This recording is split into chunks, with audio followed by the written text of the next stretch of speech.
Rogo in una palazzina questa mattina a Megliadino San Vitale nel Padovano. In cucina i vigili del fuoco trovano il corpo senza vita di un uomo morto, intossicato. Schianto mortale nella notte a Godega di Sant'Urbano nel Trevigiano, auto esce di strada in zona industriale, morto sul colpo un ragazzo di 19 anni, feriti i due amici che erano con lui, uno è gravissimo. Mutamenti climatici, migliaia di studenti in piazza anche in Veneto per la mobilitazione mondiale dei giovani in difesa dell'ambiente, forte appello alla politica, fare qualcosa subito per salvare il pianeta. Camorra in Veneto orientale, il sindaco di Eraclea Mirko Mestre, arrestato per voto di scambio, ammette di essere stato a conoscenza che i 100 voti con i quali vinse le elezioni erano riferibili a Donadio. Mentre l'inchiesta 'ndrangheta sembra destinata ad allargarsi, il mondo produttivo si interroga sugli imprenditori finiti nella rete delle cosche. Confartigianato, non vergognatevi a chiedere aiuto. 2 supermercati rapinati nell'Alta Padovana ieri sera poco prima dell'orario di chiusura, caccia ai banditi in tutta la zona. Qualità dell'aria, gli assessori dei comuni capoluogo del Veneto al lavoro per redigere un'ordinanza antismog uguale per tutti, si metterebbe così fine al caos di deroghe e orari. Buona giornata e ben ritrovati con la prima edizione dei telegiornali del Veneto di Antenna 3. In apertura la cronaca con una notizia giunta pochi minuti fa nelle redazioni, ed è quella di una tragedia che si è verificata nel Padovano a Megliadino San Vitale in seguito all'incendio di un appartamento. Ma per tutti gli aggiornamenti ci colleghiamo al telefono in diretta con la nostra Valentina Visentin. Valentina, buongiorno. Buongiorno Marta, sì, per raccontarvi di questo terribile incendio che si è scatenato questa mattina. Siamo in un appartamento a Megliadino San Vitale in via Bosco Basso 44. L'allarme è scattato verso le 10 all'interno della casa che fa parte di una palazzina. È stato trovato il cadavere di un uomo morto intossicato nella cucina. La vittima è Paolo Costantino, operaio 54enne che viveva appunto in quell'abitazione. Sul posto i vigili del fuoco, il SEME e i carabinieri a dare l'allarme sono stati i vicini che hanno segnalato del fumo che usciva dagli infissi dell'abitazione. All'arrivo dei carabinieri e dei vigili del fuoco purtroppo per l'operaio non c'era già più nulla da fare. Le cause della morte quasi certamente dovrebbero essere dovute all'intossicazione, il condizionale però è ancora d'obbligo perché i militari al momento non escludono nulla e stanno portando avanti i rilievi. Quando i carabinieri sono entrati nell'abitazione la casa era completamente invasa dalle fiamme. L'incendio pare sia scaturito dai fornelli della cucina situata al piano terra, proprio il luogo dove è stato trovato il cadavere di Paolo Costantino. Da Megliadino San Vitale per il momento è tutto, ulteriori aggiornamenti nelle prossime edizioni dei telegiornali. Grazie a Valentina Visentin. Noi continuiamo con la cronaca perché purtroppo c'è stato un terribile schianto questa notte in provincia di Treviso a Godega di Sant'Urbano, dove un 19enne ha perso la vita e 2 coetanei sono rimasti feriti, uno è gravissimo. Sentiamo. Un 19enne morto, un suo coetaneo gravissimo all'ospedale di Trieste e l'altro amico ricoverato a Conegliano ma non in pericolo di vita. Scene drammatiche quelle di questa notte nella zona industriale di Godega di Sant'Urbano. L'auto su cui viaggiavano i 3 ragazzi, una Mercedes classe A, è uscita di strada lungo via Cordignano finendo in un fossato e schiantandosi violentemente contro il terrapieno che delimita il canale dai campi. Il conducente, Tommy Saccon, 19 anni compiuti a febbraio, è morto sul colpo. Originario di Vittorio Veneto, abitava a San Fior. Il passeggero, anche lui di Vittorio Veneto, è stato estratto dall'abitacolo in condizioni gravissime. Trasportato all'ospedale Cafoncello di Treviso, è stato poi preso in carico dall'equipaggio dell'elicottero di Eli Friuli, uno dei pochi mezzi abilitati al volo notturno, e trasportato all'ospedale di Trieste dove è stato operato. Il terzo ragazzo, seduto sul sedile posteriore, un 19enne di origini marocchine, è stato trasportato invece in condizioni di media gravità a Conegliano. Saranno ora i carabinieri a ricostruire l'esatta dinamica del sinistro, sul posto SUEM e vigili del fuoco. Ed ora la manifestazione degli studenti, dei giovani che in tutto il mondo questa mattina sono scesi in piazza contro il riscaldamento globale del pianeta ed i mutamenti climatici. La manifestazione più importante della nostra regione, la state appunto vedendo nelle immagini, è quella di Padova. Qui sono stati migliaia gli studenti scesi in piazza appunto da tutta la provincia che si sono trovati per chiedere chiedere al governo politiche più incisive per contrastare il surriscaldamento globale. A trainare questo nuovo movimento che appunto si sta ampliando a tutto il mondo una sedicenne svedese, Greta Thunberg, proposta per il Nobel per la pace.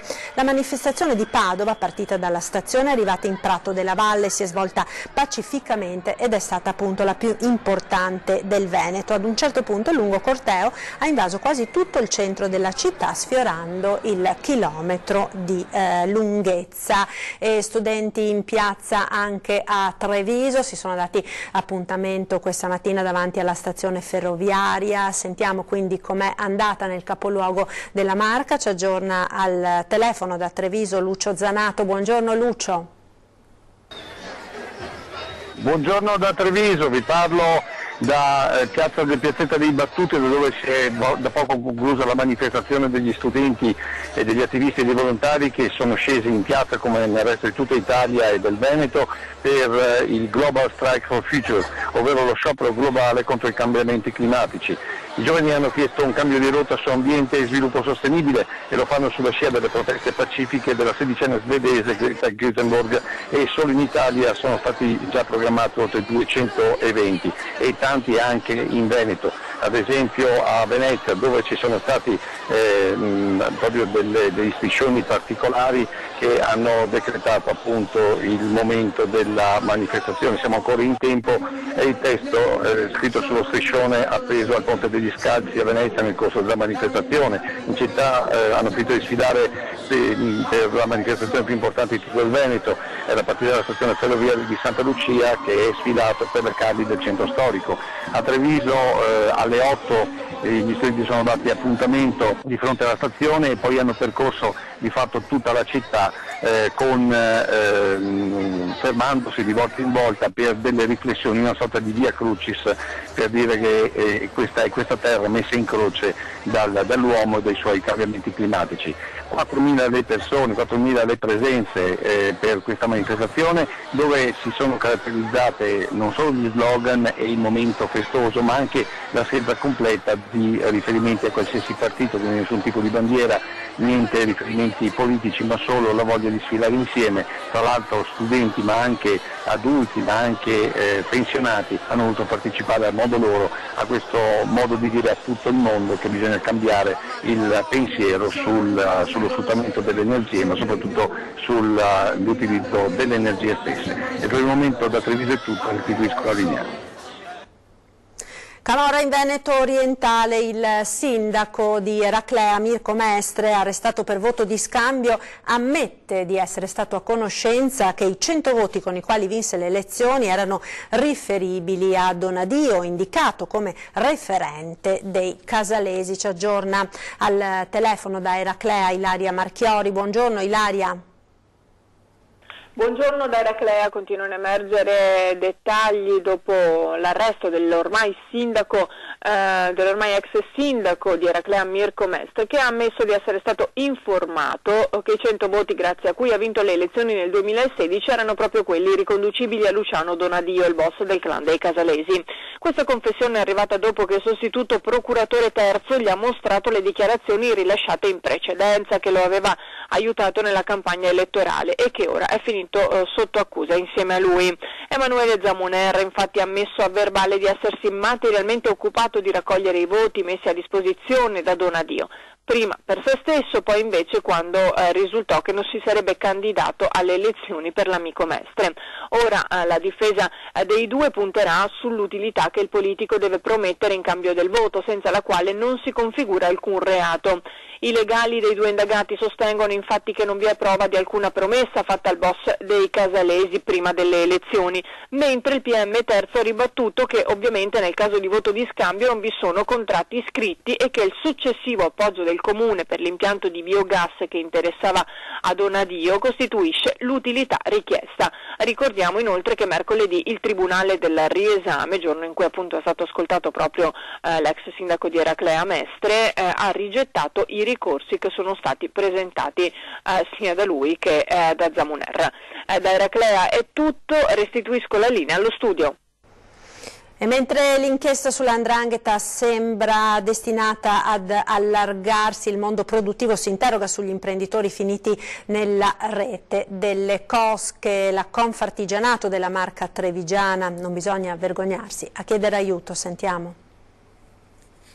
È meglio perdere tutto che andare incontro a questa gente qua, perché questa gente qua ti fa perdere tutto lo stesso, perché perdi tutto lo stesso e ti tiene anche sotto scacco. Meglio falliti che in mano alla mafia, le parole dell'imprenditore trevigiano picchiato e minacciato dall''ndrangheta che voleva impossessarsi della sua azienda sono diventate un simbolo, il simbolo di quell'imprenditoria sana che, nonostante debba affrontare un percorso durissimo, ha deciso di denunciare scoperchiando gli affari della mafia in Veneto. Certo, ci vuole coraggio, molto coraggio a denunciare, come a chiudere la propria attività pur di non finire nelle grinfie di certe persone, di qui l'appello delle associazioni di categoria. Ed è meglio, giustamente, come ha detto, chiudere bottega. Non è vero che la persona rischia di perdere la propria dignità, ma bisogna anche dire che piuttosto di andare in mano a delle persone che comunque la dignità te la fanno perdere, è meglio avere il coraggio magari anche di chiudere e soprattutto avere il coraggio anche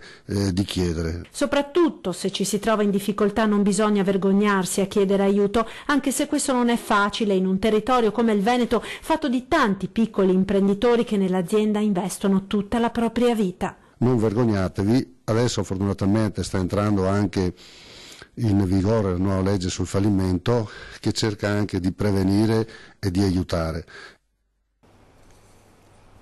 Ed ancora cronaca con un'operazione della Guardia di Finanza di Vicenza che ha confiscato 2 unità immobiliari appunto in provincia di Treviso del valore di circa 600.000 euro nell'ambito di un'inchiesta su fatture false. Il gruppo di Bassano del Grappa ha così sequestrato un appartamento e quota parte di una villa di pregio a Caerano San Marco, riconducibili rispettivamente ad una donna di 45 anni e a suo padre di 82, già amministratori di una SPA di Altivole. I 2 erano coinvolti in un sistema fraudolento imperniato sull'emissione e l'utilizzo di fatture per operazioni inesistenti per un importo complessivo di circa 10 milioni di euro. Maggiori dettagli questa sera nel corso dei nostri telegiornali. Ma c'è ancora cronaca con un dramma in casa che si è verificato nel Padovano, morto il padre, gravi mamma e figlio. A causare la tragedia sembra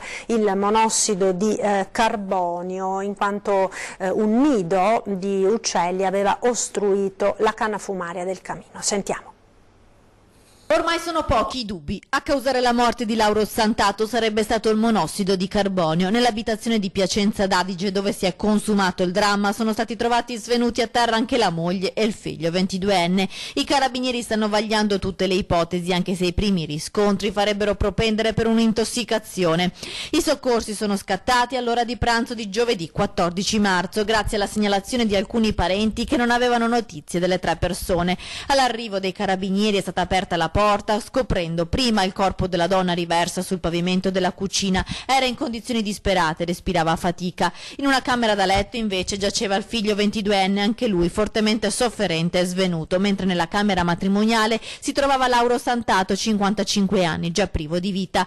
Provvidenziale l'intervento dei militari che hanno praticato il massaggio cardiaco a madre e figlio, tenendoli in vita fino all'arrivo dei sanitari. Sul posto sono arrivati anche i vigili del fuoco che dai primi accertamenti hanno rilevato nell'appartamento una quantità di monossido di carbonio superiore alla norma, quasi sicuramente una perdita causata probabilmente dal malfunzionamento della caldaia a cielo aperto. Pare che un nido avesse occluso la canna fumaria. L'aria si è così saturata, portando prima allo stordimento dei 3 familiari e poi al decesso dell'uomo.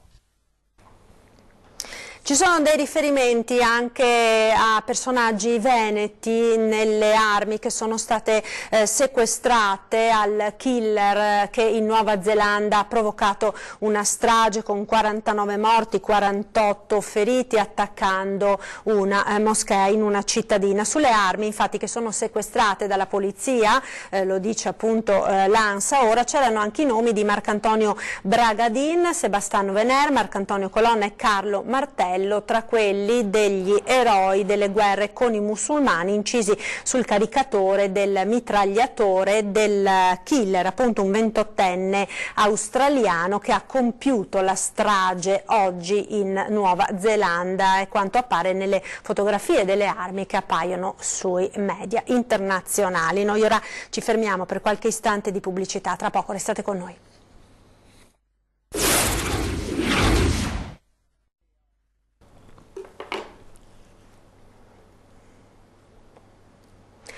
Eccoci nuovamente in diretta con l'edizione del Veneto dei nostri telegiornali. Torniamo a parlare del dramma che ha sconvolto una famiglia di Annone Veneto con la morte della giovane mamma subito dopo aver dato alla luce il suo secondogenito. A parlare il marito che nonostante il dolore enorme ha deciso appunto di parlare ai nostri microfoni e di chiedere, di capire, di chiedere chiarezza su quanto accaduto. Sentiamo.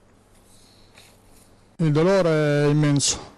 Perdere una moglie, una mamma di una bambina di 3 anni e mezzo e di un bambino appena nato è una sofferenza che comunque non è facile sopportare. Il dolore per la perdita della moglie è palpabile nelle parole di Antonio. In quello che doveva essere uno dei momenti più belli della vita, Francesca Schirinzi ha dato alla luce un bellissimo bimbo, poi la tragedia. L'ultima volta che hai visto Francesca? Il giorno ero messa da parto con lei. Lei era contenta, cosa le diceva? Era contenta, aspettava di vedere il piccolino, il maschietto, dove la femminuccia, nella sua famiglia soprattutto che erano tutte femmine, quindi è arrivata la novità, il maschietto, quindi è normale, era una gioia. È contentissimo, soprattutto perché comunque aveva la mamma che non stava bene, aveva paura che la mamma non riuscisse a vedere il piccolo e quindi invece mi sa che la nonna vedrà il piccolino, ma la mamma no. La piccolina? La piccolina il papà. Il papà per ora, il papà è ancora perché il piccolino non è arrivato a casa. Quando però poi il piccolino arriverà a casa ma non si troverà la mamma, e lì poi bisogna capire un po' come fargli spiegare la situazione, perché comunque non è facile dirgli che è arrivato il fratellino ma la mamma non c'è. Una ragazza di 34 anni, ha una bimba alle spalle di 3 anni e mezzo e il piccolino che ho preso in braccio prima di andare dalla mamma, che faceva una tenerezza. È difficile superare questi momenti. Non è possibile morire di parto a 34 anni. Antonio ha deciso di presentare denuncia alla Procura di Treviso. Non posso dire se non è stato fatto abbastanza, se non è stato fatto il giusto, non voglio entrare nel dettaglio perché non è di mia competenza e non ho le capacità né le facoltà di dirlo. Sicuramente voglio capire cosa è successo, quindi l'unico modo per capirlo è avviare un'indagine della magistratura e chiarirà la situazione. E a pensarlo nello stesso modo sono tutti i familiari. Noi sappiamo che la ragazza è entrata in ospedale, che stava bene veramente, cioè voglio dire non era che aveva dei problemi, non aveva nessun tipo di problema. Avete fiducia nella giustizia? Ovviamente abbiamo fiducia nella magistratura. In attesa dell'esito della magistratura si guarda avanti. Antonio, distrutto dal dolore, ha aggiunto come secondo nome al piccolo quello della moglie. Dobbiamo andare avanti. La vita va avanti, però voglio anche che sia fatto chiarezza su quello che è successo. Ed un bimbo di 16 mesi di Bolzano Vicentino è ricoverato in gravissime condizioni all'ospedale San Bortolo di Vicenza, appunto dove è stato portato questa mattina con febbre altissima. Ora è ricoverato nel reparto di terapia intensiva neonatale dove tutto il personale sanitario si sta adoperando per cercare di salvargli la vita. E dobbiamo segnalare come notizia di sanità anche un'altra importante notizia che ci arriva dalla provincia di Treviso, perché il Servizio Igiene e Sanità Pubblica ha ricevuto oggi la segnalazione di un nuovo caso di tubercolosi in una maestra maestra in una scuola dell'infanzia del distretto di Asolo. Si tratta di una 59enne con una sintomatologia lieve per la quale gli esami di laboratorio indicavano un contatto significativo appunto con il bacillo di Koch, responsabile della tubercolosi. La ricerca di quest'ultimo è risultata negativa, ma a scopo precauzionale la maestra è stata messa in terapia. I contatti stretti, una cinquantina tra ambito familiare, insegnanti ed alunni, saranno tutti sottoposti a test di Mantoux. Ancora cronaca dal Padovano, 2 supermercati sono stati rapinati ieri sera nell'Alta Padovana, pistola puntata e banditi in fuga e caccia al comando. Sentiamo. 2 rapine in rapida successione, Alta Padovana nel mirino dei banditi. Il primo assalto al supermercato Coop di Cadoneghe sono le 18:50, il secondo mezz'ora dopo al Conda di Carmignano di Brenta. Molte le similitudini ad agire, sempre 3 uomini a volto coperto. Poco prima dell'orario di chiusura, uno impugna una pistola, poi si scappa a bordo di un'auto dove li attende un complice. A Cadoneghe il comando fa irruzione alla Coop mentre uno di loro punta l'arma sulle cassiere, gli altri si fanno consegnare circa 4.000 euro di incasso, poi i ladri escono e salgono su un veicolo che schizza via a tutta velocità. Si allontanano in direzione Terraglione, la stessa strada che percorrerebbe chi dovesse dirigersi a Carmignano di Brenta, ed è proprio lì che agiscono. Intanto i dipendenti scioccati della Coop chiamano i carabinieri che raccolgono le testimonianze e avviano le indagini e la caccia all'uomo. Nemmeno mezz'ora dopo lo stesso allarme mette in moto i carabinieri di Carmignano, copione identico, 3 banditi, il passamontagna calato sul volto, uno alla pistola. Fanno svuotare le casse e anche la cassaforte dell'ufficio minacciando i presenti. Stavolta il bottino è di 6.500 euro, anche in questo caso coperto da assicurazione. Ad agire un comando organizzato, ben diverso dai singoli rapinatori che nelle ultime 2 settimane hanno colpito 2 supermercati, sempre nell'Alta Padovana, a Villanova di Campo San Piero e a Borgorico.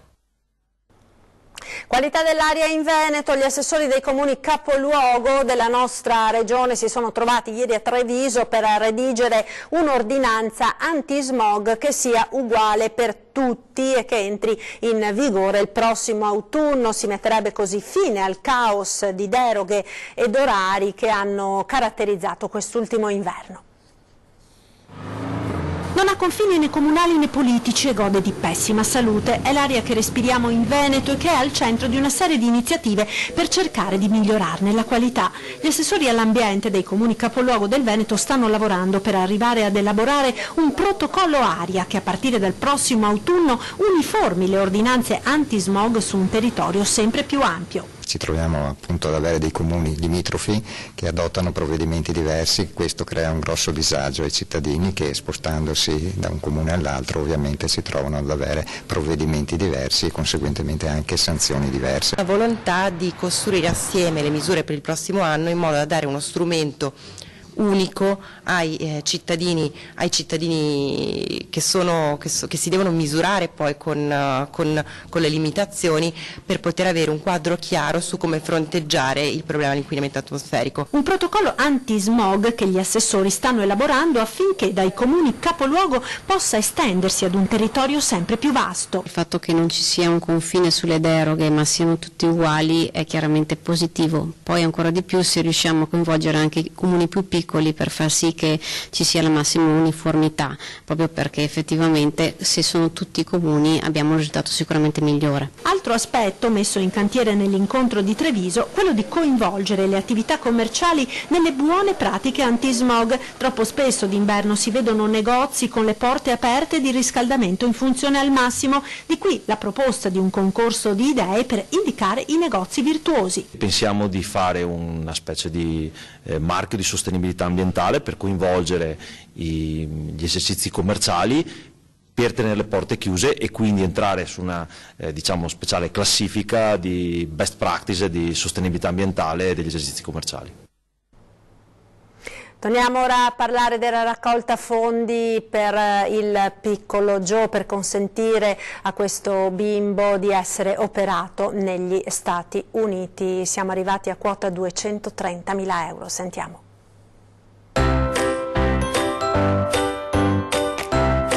Il nostro piccolo Joe ha davvero conquistato il cuore di tutti i veneti. La corsa di solidarietà che abbiamo intrapreso tutti insieme è inarrestabile e i risultati sono incredibili. Oggi Erika Molinarolo, la mamma coraggio del nostro Giovanni, ci ha comunicato commossa che la raccolta fondi ha toccato quota 230.000 euro. È un fiume in piena, quello della solidarietà, che si ingrossa giorno dopo giorno, ora dopo ora, e l'obiettivo da raggiungere non è poi così lontano. Servono 400.000 euro per l'intervento chirurgico, grazie al quale Giovanni potrà stare meglio e camminare e giocare come i suoi coetanei. Un'operazione possibile solo in uno dei pochi centri specializzati al mondo, negli Stati Uniti. La campagna di raccolta fondi, sostenuta dal nostro gruppo Media Nord-Est con tutte le sue emittenti, va avanti, e per le donazioni trovate l'IBAN del conto corrente anche nei nostri siti internet. Domenica poi alle 17 a Curtarolo è in programma la rappresentazione teatrale Pirati con la magia dei colori, per raccogliere fondi sempre per Giovanni. Tutti insieme possiamo farcela, per Joe, per dare il meglio a questo piccolo, grande tesoro. Ed è tutto per questa edizione, vi ricordo la nostra programmazione, questa sera appuntamento subito dopo i telegiornali con 20:10, in studio con il nostro direttore Luigi Baccialli per parlare di autonomia, il costituzionalista Mario Bertolessi. Vi lascio come sempre in chiusura alle previsioni del tempo con il nostro meteo. Arrivederci.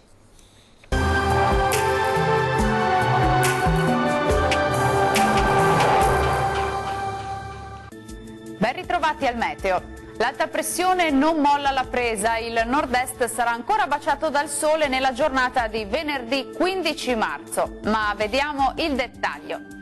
Sul Veneto sarà possibile qualche foschia o nebbia mattutina, specie sulle pianure, cielo al massimo poco nuvoloso invece altrove. Temperature minime tra -1 e 5 gradi, massime comprese invece tra 14 e 17 gradi, ma con punte di 18 gradi sul Rodigino. Spostiamoci ora sul Friuli Venezia Giulia.